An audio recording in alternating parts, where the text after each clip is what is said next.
જય બોલો, થોડો અવાજ આલો ભાઈ. હેલો હેલો, ઇકો ના આપતા, અવાજ આપો. હેલો, હા, એકવાર પ્રેમથી બધા જય બોલીએ. બોલો સદગુરુ નિરાત મહારાજની જય. પૂજ્ય જવાનરામ મહારાજની જય. પૂજ્ય સદારામ બાપાની જય. પધારેલા હરિગુરુ સંતની જય. તો પરમ તત્વને પૂજીએ, સેવીએ સુકરિત સાર.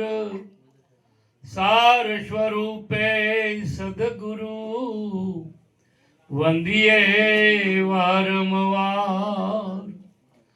તો ધ્યાન મૂલમ ગુરુ મૂર્તિ, પૂજા મૂલમ ગુરુ પદ્મો, મંત્ર મૂલમ ગુરુ વાક્યમ, મોક્ષ મૂલમ ગુરુ કૃપા. તો પ્રભુની જેને પડી, એ પહોંચ્યા ગુરુને દ્વાર. વચનમાં વિશ્વાસ રાખી, હરજી છોડી અવરની આશ. માટે ગલી સે ઉઠ ચલો, પહોંચો ગુરુ કે द्वार. रवजी और न जाइयो, कबहू न मिले किरतार. સદગુરુ મહારાજ જય. આજનો પવિત્ર પ્રસંગ તો ગામનું નામ જ નવા મુકામે. કેવું મુકામ? નવા મુકામ. ના આપણે બધા કયો મુકામ સાધારે, બધાને નવું જ મુકામ સારીએ. જૂનાની યાદી રહી નથી, પણ આ નવું મુકામ આવ્યું છે એટલે કંઈક ને કંઈક આ બધી બાબતો ઊભી થઈ છે. એટલે એવી આ નવા ગામની આ ધર્મભૂમિ, અને એમાંય ભક્તરાજ બચ્ચુભાઈ, બેનબા અને એમનો સમગ્ર પરિવાર બધાએ મળી અને આવો એક સુંદર જેને પૂર્ણાંક કહેવાય, નુમ્ન પૂર્ણાંક કીધો છે. એના ભાગાકાર ગણો, એના ગુણાકાર કરો, 9 થી વધારે ના થાય, 9 થી ઓછો ના થાય. એ 9માં જ પરિવર્તિત પામે. 9 દુના 18, 8 ને 1 9, 9 તરીએ 27, 7 ને 2 9. આખા ઓકડાને ગણી જુઓ તમે તો 9 જ આવે, એમાંથી બીજું કોઈ થાય નહીં. આ 9 ને પૂર્ણ કીધો છે. અને એવા આ નોમના નિમિત્ત ધારી એમણે આવો સુંદર યોગ રાખી અને પ્રગટ પરમાત્મા સ્વરૂપ अलख पुरुषनी आरसी संत जन की देह. जो लिखना चाहे अलग को तो इनमें ही लिख ले. तारे प्रगट सगुण ब्रह्म परमात्मा ने જોવો હોય તો એ સંતમાં સદગુરુમાં જ દેખાશે, બીજે કોઈ જગ્યાએ મળશે નહીં. એવા પોતાના ઈષ્ટદેવ સદગુરુ પરમાત્મા જેમને કહી શકાય એવા પૂજ્ય જવાનરામ બાપુને તેડ્યા. વાણાથી અમારા વેરશરામજી મહારાજ, અહીં તેજારામજી મહારાજ, આપણા અહીંના જ વતની એવા પૂજ્ય ચંદનરામજી મહારાજ, પૂજ્ય નવીનરામ મહારાજ, અહીં આપણા સરપંચ સાહેબ, અને આપ બધા બ્રહ્મ સ્વરૂપ પરમાત્માથી સહેજ પણ જુદા નથી એવું આપ બધા બ્રહ્મ સ્વરૂપ. એવી આજની સંત સભા આગળ સુંદર આપણને મહાપુરુષોએ વિવેક સહિતનું લક્ષ્યાર્થ ચીંધ્યું. અને હવે આપણે એ જ વાતમાં, કારણ કે बात बात सब एक है बतलावन में फेर. बात बात सब एक है बतलावन में फेर. एक पवन बादल मिले एक ही देत बिखेर. એકની એક વાત હોય પણ એને કહેવાના ઢંગ દરેકના જુદા જુદા હોય, અને જુદા જુદા ઢંગથી એ વાતની રજૂઆત કરવામાં આવે. અને એ વાત આપણા હૃદય સુધી, કારણ કે સત્સંગની વાત કોનેથી ના સંભળાય. બીજી બધી વાતો ગપ્પો મારવા હોય તો કોનેથી સંભળાય, બીજું બધું કોનેથી સંભળાય. પણ સત્સંગની વાત છે ને, એ કોનથી ના સંભળાય, એ શાનથી સંભળાય. શેનાથી સંભળાય? શાનથી સંભળાય. અને શાનથી હોભળે એ હૃદય સુધી જાય. જો શાનથી ના હોભળે તો એ હૃદય સુધી જાય નહીં. એટલે આવો સુંદર યોગ આપણને પ્રાપ્ત થયો છે અને આ યોગનો અધિકારી મનુષ્ય જ હોય બાપ. આ યોગનો અધિકારી ફક્ત ને ફક્ત મનુષ્ય જ હોય, બીજો કોઈ હોય ન શકે. કેમ? કારણ કે બધા ઉપકરણો કરંટથી ચાલે, બીજા બધા ઉપકરણો કરંટથી ચાલે. આ બાઇક કરંટથી ચાલે, પંખોય કરંટથી ચાલે, મોટર કરંટથી ચાલે અને આખા વિશ્વના જેટલા ઉપકરણો છે, જે યંત્ર છે ને એ કરંટ અડાડો એટલે બધો કામ કરતો થઈ જાય. પણ અજવાળું બધો ના કરે, અજવાળું બધો ના કરે. એ બધા ઉપકરણો છે ને અજવાળું ના કરે. અજવાળું જોઈતું હોય તો શું કરવું પડે? આ ગોળો જ કોમ આવે, ટ્યુબલાઇટ જ કોમ આવે. એમાં કરંટનો અર્થિંગ કે એમાં કરંટનું કનેક્શન આલવામાં આવે એટલે એ અજવાળું કરે ને કરે. એમાં વિશ્વની યોનિ માત્ર, હમણાં મહારાજે સુંદર વાત કરી કે યોનિ માત્રનું જે મટીરિયલ છે ને એક જ છે. 5 તત્વ પરિબ્રહ્મથી ઉપન્યા, અણુ અણુમાં રહ્યા વળગી, ફળ ને ફૂલ તો વૃક્ષના કહીએ, થડ થકી ડાળ નહીં અળગી. એટલે આખું વિશ્વનું જે મટીરિયલ છે એ પરમાત્મામાંથી જ બન્યું છે અને એ મટીરિયલના બનેલા આ યોનિ માત્ર પશુ પ્રાણી બધા એમાંથી જ બન્યા છે. અને એમાં વહેતો ચૈતન્ય પ્રવાહ જેમ બધા ઉપકરણોમાં એક જ વિદ્યુત, એક જ પ્રવાહ કામ કરે, જુદા કનેક્શનો હોય નહીં. અહીં કનેક્શન એક પણ પંખોય ચાલે, ફ્રીજ ચાલે, આ બધું ચાલે કે ના ચાલે? એમ એક જ પ્રવાહ બધામાં વહી રહ્યો છે ચૈતન્ય. પણ જો પ્રકાશ કરી શકે, પ્રગટ કરી શકે તો એ મનુષ્ય જ કરી શકે. એટલે આખા વિશ્વનું જો કોઈ મગજ હોય તો એ મનુષ્ય છે. આ વિશ્વનું મગજ હોય તો એ મનુષ્ય છે.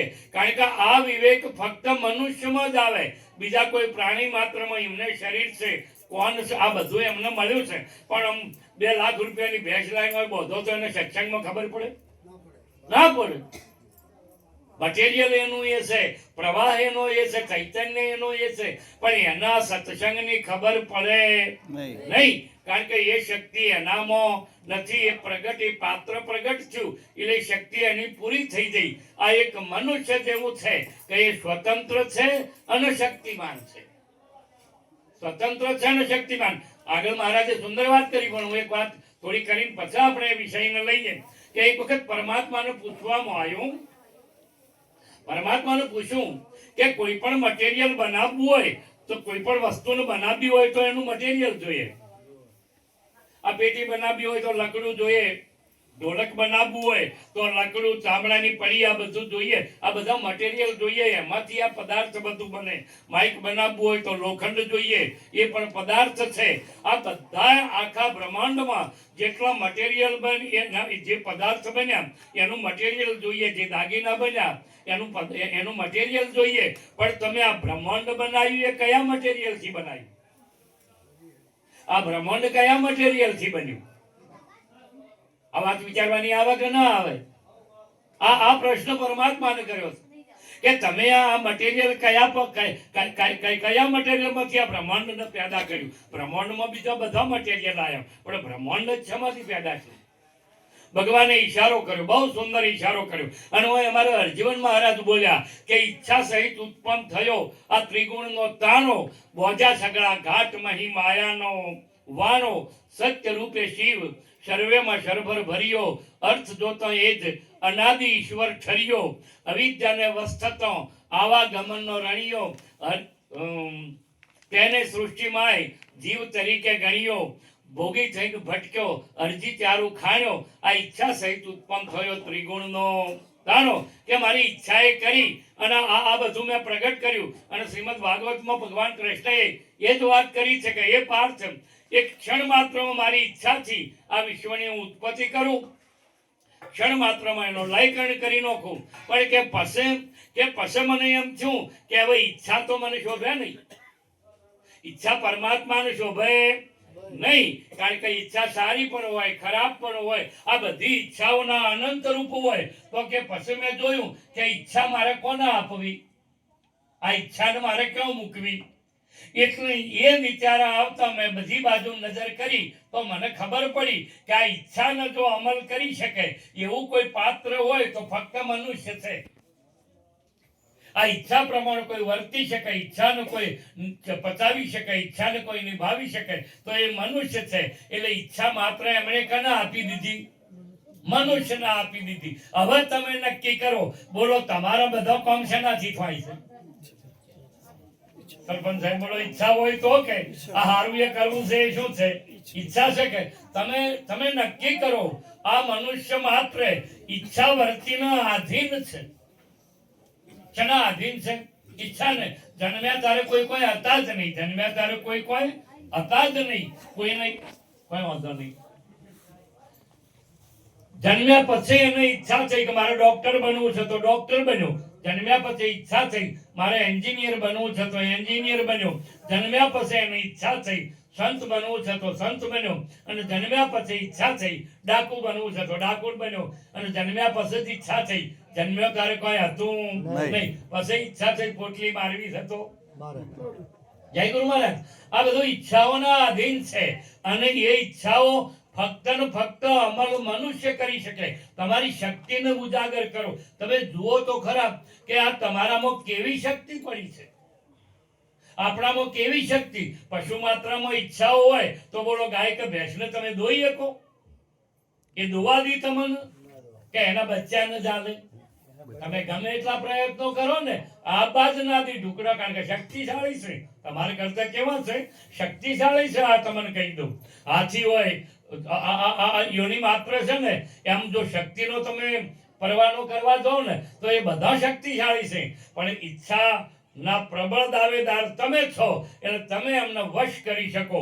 આ શક્તિ તમને પરમાત્માએ આપી છે. આ વાત આપણામાં ફિટ છે. એટલે આપણે એ આપણી ઈચ્છાનો જે ઉપયોગ, અને હું ઘણી વખત એક વાત કરું, કારણ કે શ્રુતિએ એવું લખ્યું કે આખું વિશ્વ છે ને એ વ્રતિજન્ય બન્યું છે. આખું વિશ્વ કેવું બન્યું છે?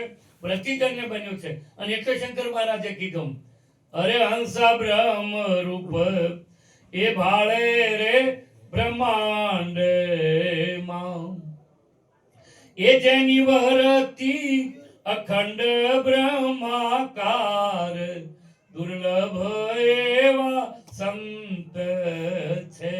તમારી વૃત્તિ જેવી નેત્રેન્દ્રિયમાંથી નીકળી, કારણ કે જે ચૈતન્ય પ્રવાહ જેને પરમાત્મા કહીએ, એ ચૈતન્યનો પ્રવાહ બુદ્ધિ ઉપર પ્રભાવ પાડે. એ બુદ્ધિ મનની ઉપર મનના ઉપર એનો પ્રકાશ પાડે. અને એ મનમાંથી વૃત્તિ છૂટી પડે એટલે નેત્રેન્દ્રિયમાંથી નીકળી અને હોમાં જેવો સંબંધ ધારણ કરે એવું તમને દેખાય. હોમાં જેવું રૂપ ધારણ કરે એવું આપણને દેખાય. એ વૃત્તિ નેત્રેન્દ્રિયમાંથી નીકળી અને જેવો આકાર ધારણ કરે એવો આકાર આપણને લાગે. એક દ્રષ્ટાંત આપું તમને કે એક ઝાડ ઊભું છે માપનું. એક વ્યક્તિ નીકળ્યો ને એને થોભલાની જરૂર હતી, છાપરું કરવું હતું તે. એને થોભલાની જરૂર હતી. એને ઝાડ ઉપર નજર કરી એટલે એને શું દેખવાનું? થોભલો દેખવાનો, કે થોભલો થઈ જાય એવો છે. બરાબર? એને થોભલો જોયો. બીજો મોણ નીકળ્યો, એના લકડો જોઈતો હતો, ઘેર બાળવા થઈ ગયો હતો. એની નજર પડી એટલે બોલો એને શું દેખાય? એધણો. કે એધણો જબરદસ્ત છે એટલે એને એધણો દેખાણો. અને ત્રીજો એક વ્યક્તિ નીકળ્યો, એ મિસ્ત્રી હતો. ત્રીજો વ્યક્તિ શું હતો? મિસ્ત્રી હતો. એના ફર્નિચર બધું આમ કામ કરતો હતો. એની નજર પડી કે ફર્નિચર જોરદાર થાય એવું છે. બોલો હવે વસ્તુઓ ત્રણ છે, વસ્તુ એક છે, પણ ત્રણને કેવું દેખાણું? જુદું જુદું દેખાણું. આપણને આપણી વૃત્તિ અનુસાર, તો આપણી વૃત્તિમાં જો પરમાત્મા ફિટ હોય તો આપણો માતા પિતા એ પરમાત્મા છે. આપણો માતા પિતા એ પરમાત્મા છે. ગીતા તો એમ કહેતી હોય કે હોયની અણી જેટલી જગ્યા મારા વગર ખાલી નથી. તો મા બાપમાં પરમાત્મા નહીં હોય? જનેતાના માટે પોતાનો પતિ એ ભગવાન જ છે. પતિ મો ભગવાન એવું નહીં, પતિ જ ભગવાન છે. આવી ખીજી બાબત છે. અને પુરુષના માટે પોતાની પત્ની, પોતાની જે છે ને એ જ ભગવાન છે. બીજો ભગવાન ક્યાંયથી આવશે નહીં. કારણ કે આ સર્જનાત્મક સૃષ્ટિનું જો સર્જન થયું હોય તો એમનાથી થયું છે. આ સર્જન બધું થયું એ કનાથી થયું છે? બીજો કોઈ કરવા આવ્યો છે? ના, આપણા માતા પિતાએ કર્યું છે. અને માતા પિતાનું જો સર્જન હોય તો આપણે ભગવાનને ગોતવા ક્યાં જાવ? આપણે કયા ભગવાનને ગોતીએ છીએ? થોડું નક્કી તો કરીએ, થોડો વિચાર તો કરીએ બા. અને આવો તો વિચાર આપણને પ્રગટ થાય. આ આપણી સનાતન ધર્મની સંસ્કૃતિ. મેં બહુ સમય પહેલા એક ગાયન સાંભળેલું, મને યાદ છે, है प्रीत जहां की रीत सदा, मैं गीत वहां के गाता हूं, भारत का रहने वाला हूं, भारत की बात सुनाता हूं. एમાં एक सुंदर बात करेली, इतनी ममता है जहां नदियों को माता कह के बुलाते हैं. अरे इतने पावन है लोग जहां પથ્થર ભી પૂજે જાતે हैं. તમે શું વાત કરો? આ ચૈતન્યમાં નહીં, પેલું કોઈ નહીં ને એમાંય આપણને તો પરમાત્મા સમજાયો છે, એમાંય ભગવાન દેખાય છે. તમે નક્કી તો કરો બા, જો એમાં ભગવાન હોય તો આ બેઠો એ પરમાત્મા નહીં? આ રિયા આપણી કમનસીબી છે, આ આપણને નહીં સમજાતું. એટલે તમે જોઈ લો કે આપણે જે રસ્તે જવું છે એ રસ્તે જતા નથી અને કંઈક બીજા રસ્તે ચડ્યા ને એનું કારણ શું બન્યું છે દ્રષ્ટાંત કહીએ પછી થોડી આગળ વાત લઈએ. એક ભાઈના ઘરમાં હાપ આવ્યો, એક ભાઈના ઘરમાં હાપ આવ્યો અને હાપ આવે એવી ખબર પડે એટલે પછી ઊંઘ આવે? સરપંચ સાહેબ, આમ ઘરમાં હાપ આવ્યો છે એવી ખબર પડે એટલે બોલો એ ઘરમાં કોઈ ઊંઘી કે કેમ ના ઊંઘે?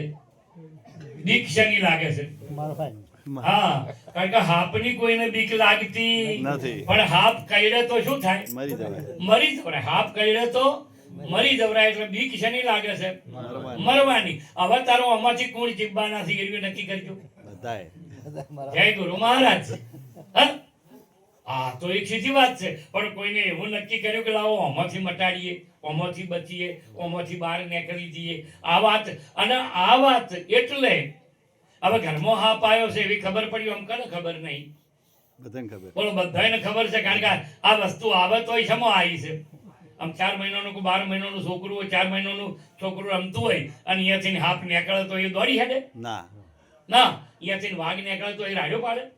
એને ખબર જ નહીં. એની સમજણમાં એ આવ્યું નથી.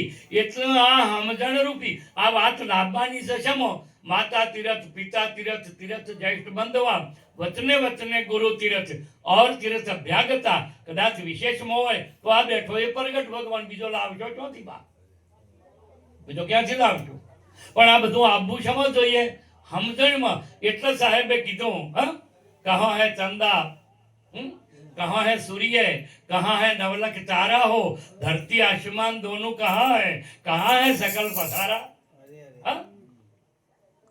कहे कबीर सुनो कहे गोरख सुनो कबीर कौन सबसे न्यारा.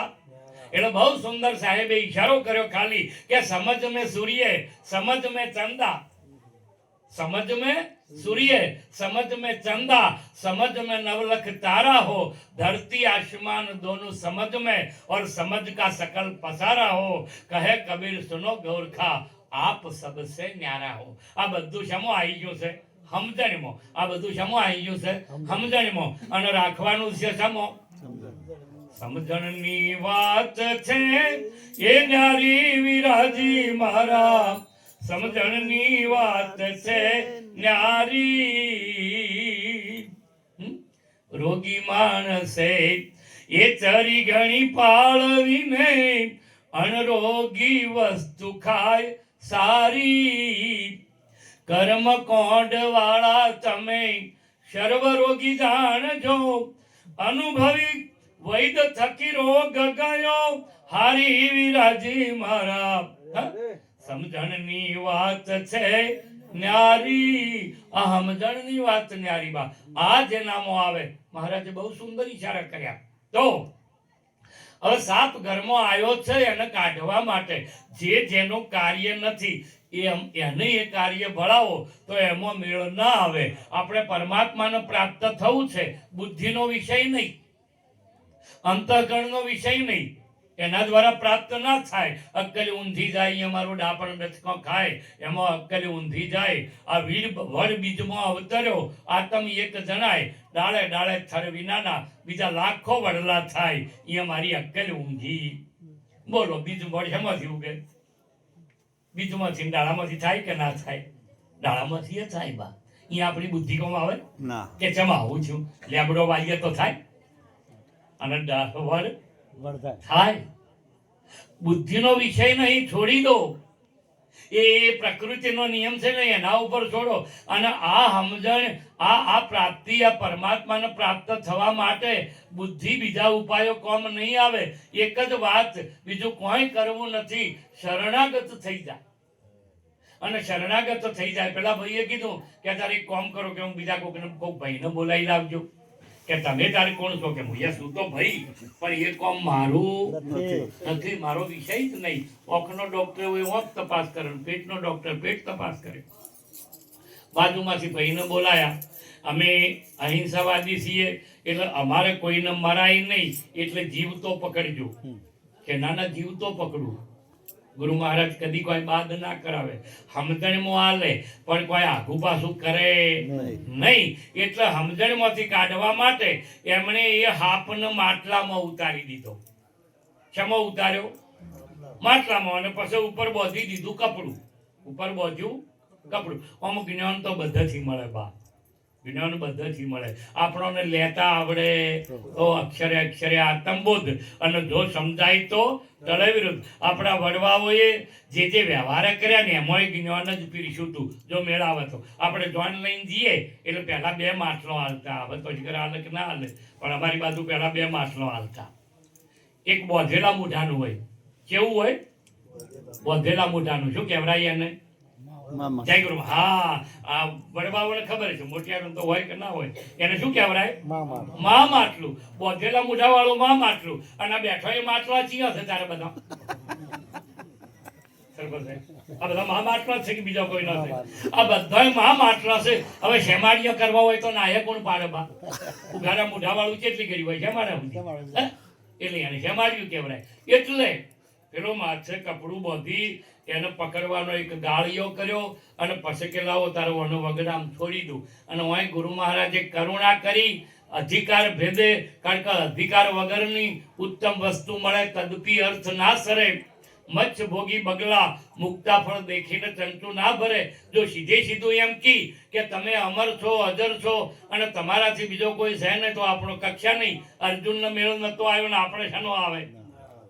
કૃષ્ણએ કીધું હતું કે આ યુગ મેં પૂર્વે સૂર્યને કીધો હતો. ઈક્ષ્વાકુ સાગર નવાજ. એટલે એને શંકા થઈ કે તમે હું તો આજકાલના છીએ, તમે સૂર્યને ચાલે કહેવા જ્યાં છો. એટલે કૃષ્ણને ખબર પડી કે તારા મારા અનેક જન્મ થયા. ગુરુ મહારાજને ખબર હતી. એટલે સેવકના સુખ કારણે સદગુરુએ ધારી દેહ, જે નતું એ ધારણ કર્યું. તમારા જેવા બની ગયા. નહીં તો સંતને સદગુરુનો દેહ ના હોય બા, એ દેહાતીત છે. પણ આપણા સુખ માટે, આપણા કલ્યાણ માટે એમણે દેહને ધારણ કર્યો. એટલે એમણે પેલા એ હાપને શમો ઉતાર્યો? માટલામાં. અને ઓય ગુરુએ એ કીધું જન્મવું ને મરવું કનો ધર્મ છે? દેહનો ધર્મ. બોલો શમો ઉતાર્યો છે? માટલામાં ઉતાર્યો.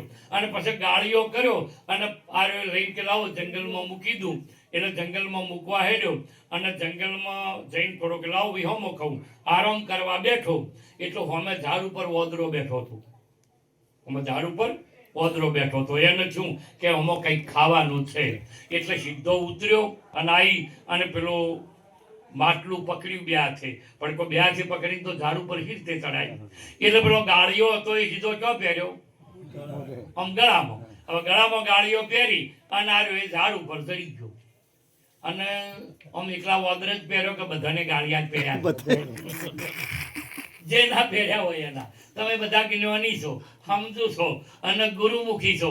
એટલે આ વાત આપણને સહેજે સહેજે સમજાય એવી છે કે આપણે ગાળિયા કોઈએ નાત જાત ના પહેર્યા, કોઈએ ડિગ્રી ના પહેર્યા, કોઈએ પૈસો ના પહેર્યા, કોઈએ વળી કોક મોટા મોટા કુટુંબ ના પહેર્યા અને એનાથી પાછા પડ્યા. તે કોઈએ ભગત ના પહેર્યા ને કોઈએ જ્ઞાન ના પહેર્યા, પણ હું પહેર્યા છે ગાળિયા. આમાં કઈ થવા જેવું નથી. ગુરુની કરુણા છે બાપ. સદગુરુ જે જે ગુરુના સાનિધ્યમાં જ્યાં એમને ખબર છે કે નાના રહેવા ના દીધા ને મોટા થવા ના દીધા. ગુરુએ શું કર્યું? નાના રહેવા ના દીધા અને મોટા થવા ના દીધા. અજ્ઞાની રહેવા ના દીધા અને જ્ઞાની થવા ના દીધા. આ ગુરુની કરુણા. આ જગત તો તમને કોક ને કોક બનાવશે. ગુરુ કદી કોઈ બનાવે નહીં. ગુરુ તો મટાડે બા. મરીને જીવે એનો દેશ એવો જાણજો. નામ સમાન નથી નાણું, આઠે પહોર ને નામની સંગાત છે. અવર ઉર્મો ન આણું, આનંદ અતિ સુગરાનું સુખ શું વખાણું.